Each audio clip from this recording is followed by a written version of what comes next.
I'm Earl Stewart. I welcome you to Earl Stewart on Cars Mystery Shopping Report.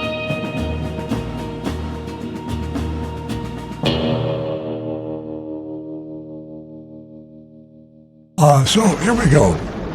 Speaking in the first person as if I were Agent Lightning. I arrived late afternoon, was entering through the side door when I was greeted by a salesman named Nathan. He reached out, shook my hand, and handed me his business card. He asked, "Are you here to see anyone today?" I said, "You, if you could possibly help me figure out a price for a new Optic." I told him about my experience shopping for the Optic. I had driven it a few times and tried the one-pedal driving. I haven't heard that before, but one-pedal driving. Let me interject. I'm pretty sure they're making a feature out of what you guys are used to having in the Tesla. Yeah. So you can basically, you said stop. I just released. It's That's a good idea, really. They're marketing it. I asked if I could simply get their best price. He said, "Most definitely," and had me follow him to his desk. He asked me a series of questions, explaining up front that he was doing his best to save me as much money as possible. Nathan said, "The $7,500 tax rebate credit ends September 30th, 2025, and you would get that when you file your taxes this year." I mentioned the other place I went to said I could use that as part of a down payment. He responded, "On a lease, you can. I want to know the numbers they presented to you, but I'd prefer to wait until after I give you our offer." Okay, it's kind of refreshing. He said, "I'm going to give you my best price, and afterwards, would you tell me their best price?" Which a lot better than saying, "I'm not going to give you a price until you come back and tell me you're going to buy." I said, I like how you think." Then he added, "It sounds like you've already test driven it and are familiar with the one-pedal driving. We don't really need to go on a test drive, but I'm happy to do that first if you want." So no push there to go on a test drive. I said, "No, but once I know I'm moving forward, I want to drive the one I want before buying the actual car." Nathan then pointed to a display on his desk and said, "This is one of the things I love most about working for the Vera family." Kind of a family thing, and it fits into what they've done. He continued, "We can do everything online and then deliver the car to you when it's finalized." Now that's really cool. Any services we provide work the same. We'll pick up your car. Now remember, this is a Cadillac dealership, a luxury dealership. So you think about, most dealerships don't do this, but Cadillac, Mercedes, luxury dealerships do. "We'll pick up your car and leave you a demo while we service yours." That's really good. Although with an electric car, there isn't a whole lot of service unless a major problem arises, and that's a true statement.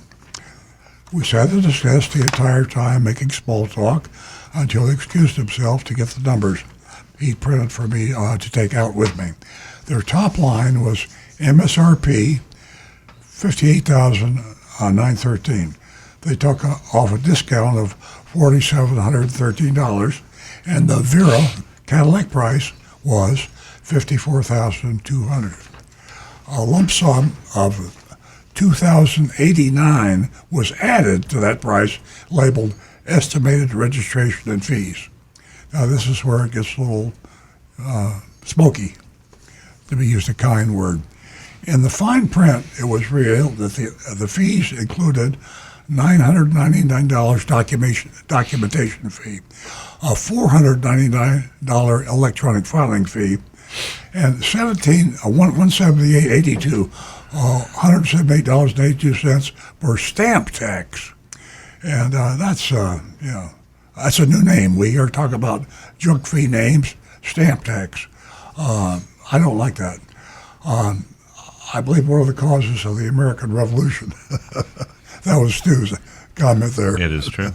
All of these were junk fees that added another, I think it was actually $1,676.82 to the price. He then asked to see the numbers the other place I shopped had given me and was quite happy that he beat them on the price. He said the APR percentage is just a guesstimate. If your credit score is 740 or higher, the APR will likely be less than what's showing. I thanked him, and he walked me to the door. No pressure at all. It was a very nice shopping experience. So there you have it. We need to vote. My grade for them is a C+. They're a step above South Florida, but they haven't quite reached the level of one of those special dealerships. Myself, I'm going to say a B- because I don't like they just tack on those junk fees. Okay. They would have gotten an A from me if it not were for the junk fees, and I give them a B. I'm going to go. I'm wavering between a B- and a B. I'll go with a B-. They're in the heart of a really rough and tumble competition. Very much. And assuming they were strictly honest and they bought that Cadillac dealership, how do you survive when your competition's advertising a price $2,000 less than yours? You're advertising your honest price. Your competition has hidden fees that they add on when they come in response to their advertisement. So if you want to survive, sometimes you have to play the game.